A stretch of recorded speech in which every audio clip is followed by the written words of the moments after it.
అందరికీ జై శ్రీరామ్ అండి. లలితా సహస్రనామంలో మూల ప్రకృతి స్వరూపిణ్యై నమః అని మనం చెప్తాం. లక్ష్మీ అష్టోత్తరంలో ప్రకృతి నమః అని మొట్టమొదటి నామం. ఈ ప్రకృతి అమ్మవారితో మమేకమై ఉంది.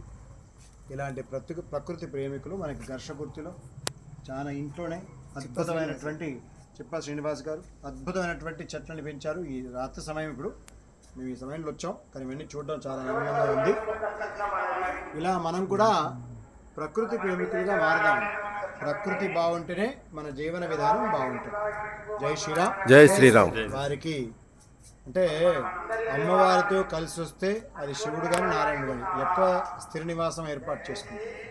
ఏ ఒక్కరు వచ్చినా త్వరగా వెళ్ళిపోయే అవకాశం ఉంటుంది. కాబట్టి మనం చెట్లు నాటితే అన్ని ఆనందాలు మనతో వచ్చేస్తాయి నిస్సందేహంగా.